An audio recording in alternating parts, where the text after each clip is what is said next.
and I'll choke you, and you got to make like a face like you're really suffering, and then you're angry at me.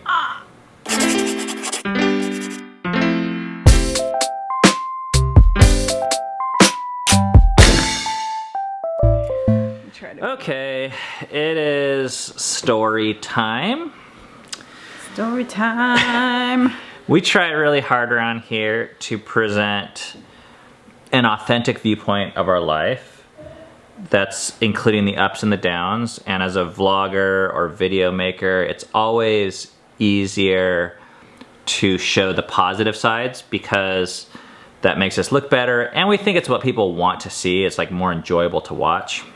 And it's easier to talk about. The hard stuff's harder to talk about. But life is filled with a lot of both of those things, positive and harder negative things. Mm-hmm. So we try and take like the opportunities as they come up when something like negative or hard happen. And last night and this morning was that way for us. So in a way, I feel like we're reaching a little bit because like this is kind of a fight, but it actually doesn't feel like a very big fight for us. Mm-hmm. I wish it was a little more dramatic, but we'll do the best we can. I feel like our younger years were way more dramatic than they are these days. Okay, so Cammie and I are in bed. We were being responsible and deciding not to watch another Netflix episode of Black Mirror. I wanted to watch another one. But responsibility prevailed because I said, maybe we should just go to bed. And you were like, okay. Yeah. But before, I wanted to be a little physical snuggly. And I'm not going to give you all the details, but it wasn't sex, but it was sexual. So I tossed out this suggestion. And Cammie goes, and that's a slight dramatic reenactment. But not much. So then whatever mojo I had to pursue this sexual snuggliness, connecting in that way, was gone. Yeah. I was like, okay, I'm not feeling this anymore. And that is Cammie's that's when her little like radar thing goes up. And if there's like a turbocharge or I get triggered or something. Yeah. But something from my childhood, something from the first 10 years of our marriage, like let's just say there's some baggage. So you're like, bam, and you like kicked in, and that's when she starts coming after me. But I didn't really come after you as strongly as I would have in the past. I don't think. I think I apologized quickly, which sometimes can be not a great thing because I'm not thinking through why I'm even apologizing or owning the apology. It's more of just like, oh, like this happened. Sorry. You're like trying to get me back. I feel like Ben is pulling away from me emotionally at this point and physically. And for me, that's like a trigger of like, oh no, I did something wrong, or this really hurts, so I want to do something to make it stop hurting emotionally for me. And what you do when that happens is you like come after me. Mm-hmm.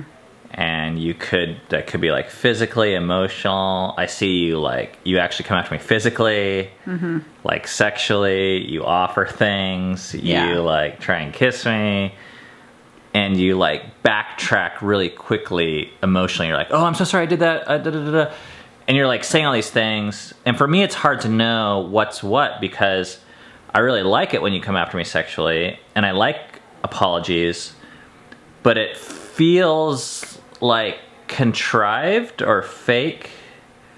Or motivated by reasons you don't really want. It's like suspicious, yeah. Because I'm like, is it real apology? It's hard to tell. Yeah. We kind of held each other loosely. We didn't have quite the dream encounter I wanted. Or for me, I still felt like you were holding back some emotionally and even physically. Well, I felt like I was holding back.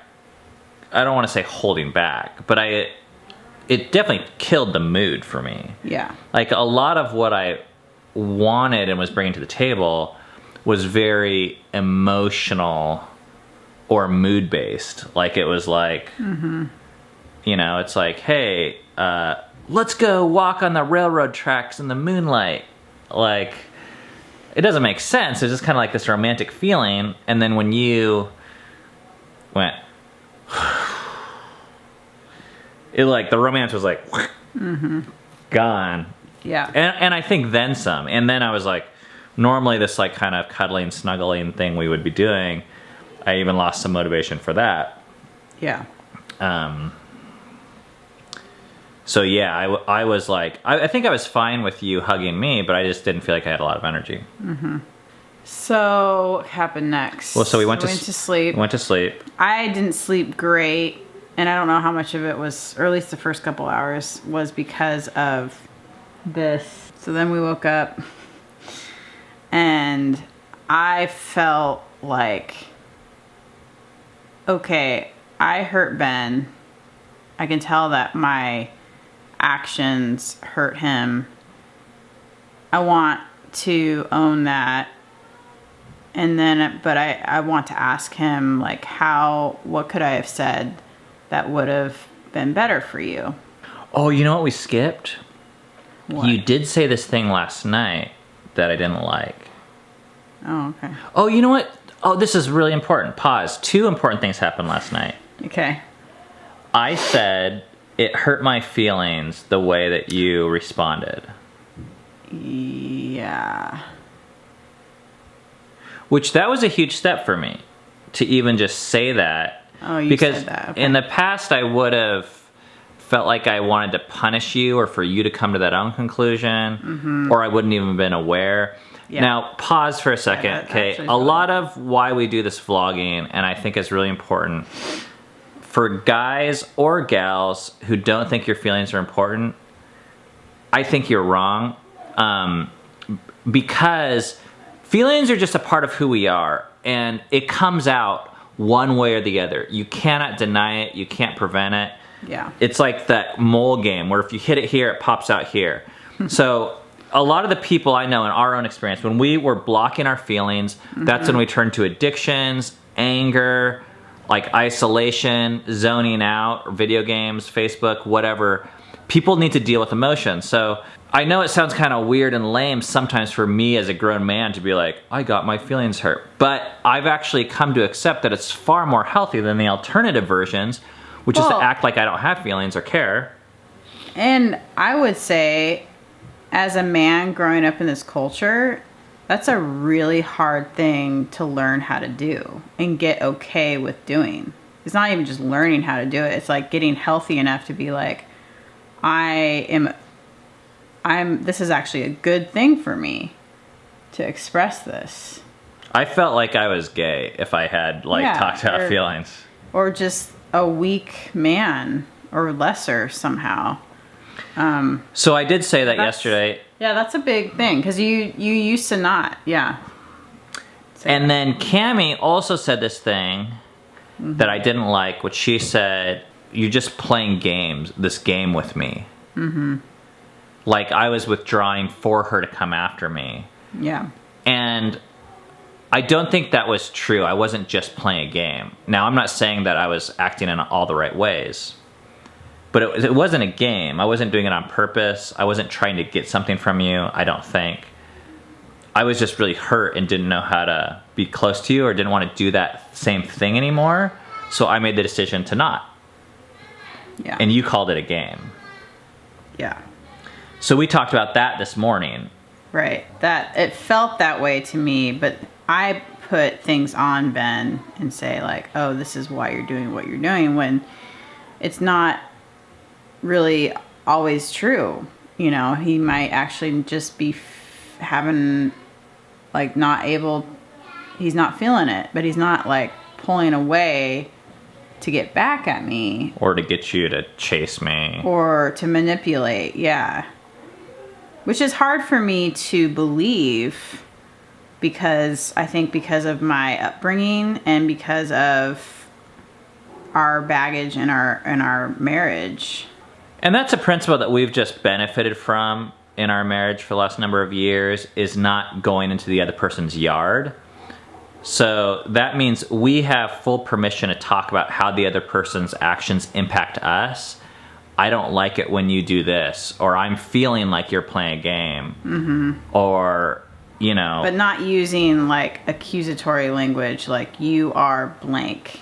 Because we don't know what's going on in the other person's head, and it's actually, like, the opposite of humility to be God and assume that you know the other person's motives and hearts all the time. Because what if you're wrong? But we all sorted that out. Yeah. And I think one of the most interesting things about our debrief, we had our morning breakfast meeting today, and I was really fascinated by you saying that you were trying to get out of the doghouse. And I felt, in these moments, I feel like I'm in the doghouse or being punished, and that's just a feeling that I have. Yeah. Yeah. And I think it implies a couple things. One is you were implying that I put you there, and that by some sort of, like, acting a certain way you could get out of it. Right. But the second is it assumes that a doghouse even exists. And that's what we've come to see is, like, it's actually like a fictional construct. That a doghouse, proverbially speaking, is what we believe it is. And we experience this far more in our, like, religious culture with the bigger church community stuff that we're going through, is we felt like these people were, like, telling us, oh, you guys are in the doghouse because of how you are. And we're like, oh, crap, okay, we're sorry, we'll stay here. And then after a while, we're like, wait, this thing, like, it doesn't exist. I can actually do whatever I want and be happy. Right. I don't have to act miserable because you put me in this place or think that this place exists that I need to earn my way out of for you. Because then you talk to other people who don't even use that lingo or aren't in those communities, and they're like, what the hell? Why are those people treating you like that? Who gives a fuck? Like, and I was like, oh, whoa, oh yeah. Why are you cowering in the corner over there? I don't really understand. But they're not treating us like we're in the doghouse. Yeah. And that's where, with you, I didn't want you in the doghouse or try and put you there. I think at some points, I kind of, like, subscribed to that. In our marriage. Yeah. Subscribe to that. Because we kind of believed in that, like, belief system, kind of more of, like, you're able to manipulate someone to feel. Yeah, really, it just, like, works place. to get what I wanted done, which was for you to feel bad and for you to come groveling back. But that felt really short-term and not healthy. And I think we adopt these certain roles based on what beliefs we were taught and also our personality types. I think it's just there's, like, a natural, like, fit, you know?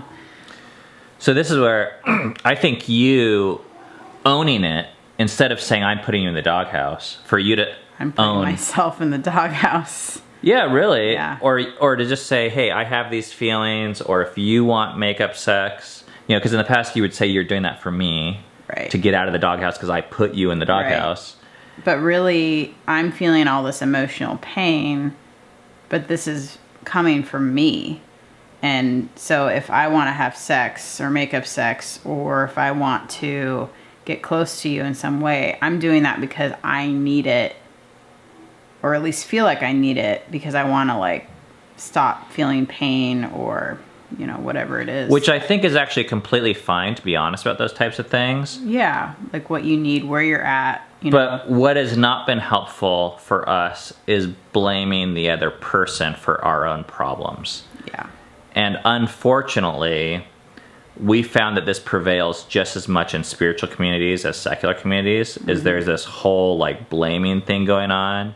Yeah. Like, oh, I can't move on because we're victims and my husband is more powerful, or my wife is a bitch, or, of course they wouldn't use that word, but all these things. And she's unsubmissive. And really, we spend so much energy trying to, quote unquote, fix the other person. It just is not helpful. It feels really great at the time. I guess you feel really valuable and useful and better than other people. Right. How did we resolve this? First of all, I didn't feel like there was even really it wasn't really a fight. So if we put fight in the thumbnail, sorry, but this is the best we got right now. We want people to click this. You could say little fight. Oh, okay. Little little non-dramatic tiff thumbnail. Yeah. We need to do a thumbnail. Let's do a big one. Okay.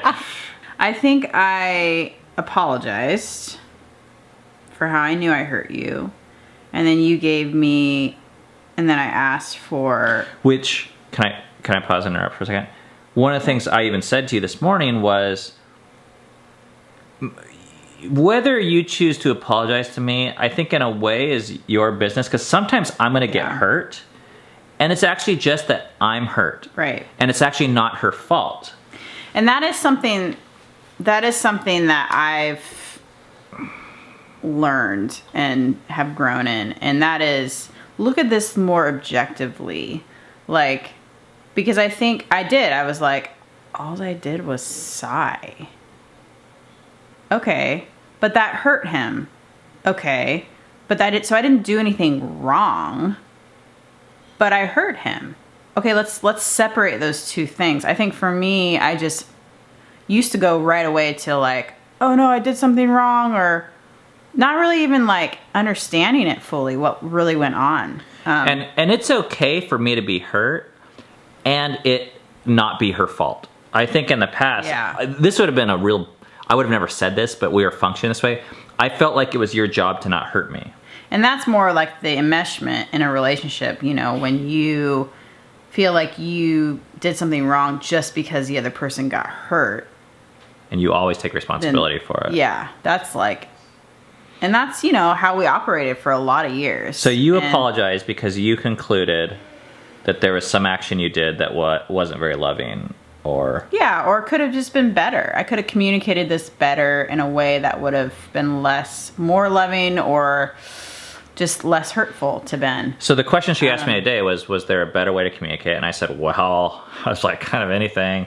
But it was like, I don't need her to say yes to me, but to even just hear like, no, I'm not really able to right now, or don't really want to, but sorry, or thanks for asking, or maybe another time. Yeah. Or I like that you're interested in this, or... Yeah, there was a lot of... Would have been helpful for me to hear. Yeah. So, but that was it. We worked through that. And then we talked more about the doghouse thing, like what I was feeling and what he was actually feeling in those moments. And we were I was really missing him. Like, I think I have a lot of constructed ideas of why he's doing what he's doing when they're not even true. So that was helpful to even understand what's going on inside of me, and that I believe a lot of things that aren't true about him and about myself. And I really came down to feeling like I want to learn how to detach from Ben in a loving way more. I think I've done a good job so far, but I just still feel like there's like more to go. And so this is something that I actually really want to bring to our counselor and ask him for some help in this area. Which is kind of scary. Even though we've talked to our counselor about all sorts of stuff, it's like you never know what you're going to hear when you open your relationship up for outside critique. Right. Like, it's scary for me. It's scary for me because I feel kind of like I'm going to feel weak and like... I'm worried that he's going to look at me and be like, you do what? Yeah. You treat her that way, you asshole? Which he's never done with anything else, but that's just what... Yeah. And I never apologized to you about anything from yesterday, but now that I think about it, I would say I'm sorry for anything I've done to communicate to you being in the doghouse, whether it's in the past or something you have to do to earn back my affection, because I don't like that. And while I wasn't doing that on purpose yesterday, I know I've done it in the past, and there's even like subconscious things that could have been done yesterday that that I don't want to do or be a part of anymore. Well, thank you. I forgive you. Cool. So, in the past, you guys, like, it's so much fun to talk about these things for us now, just because like, if you were in our brains 15 years ago, this same scenario you said today at our breakfast meeting you would have melted down the entire next day. Oh, yeah. Like, I wouldn't have been able to be functional. I would have gone on addiction binges for a week. Yeah. And it was just how we dealt with the pain before. Now it's like great to have options. We could do that, or we don't have to do that anymore. We can talk through it. But at the same time, I don't get down on people that are in that stage, because we didn't know anything about anything. No one told us what's going on inside, or why we might be acting or reacting a certain way, or that it's like perfectly normal. So I did want to say to those of you guys that are watching this that are in marital patterns where you find yourself doing something and you don't know why, I just think that's the most normal thing ever. And you don't like it. You don't like what you're doing, but you don't know how to stop it. And there is hope for it. That's what I want you to know. That it's not always going to be this way. If you continue pursuing health and love and communication and God, that I think growth can mean vast differences. And this for us is a vast difference than what we're in. So it's really like a celebration in a way. It's like, wow, okay. Look how far we've come. We missed each other yesterday. I wanted something and Cammie didn't. Okay, that we can't avoid. That's going to happen. Like, we're different people. And it's way better than it is. It presents so many good things. I'm glad she's not me. But it's hard sometimes. We don't have a choice of missing each other, but what we do have a choice of is how we work through those things afterwards. Right. All right. Yeah. Let's kiss. Well, actually, let me phrase that. Would you like to kiss? Don't be like... Well, let me think about that for a second. Yeah. Yeah. All right. Mwah.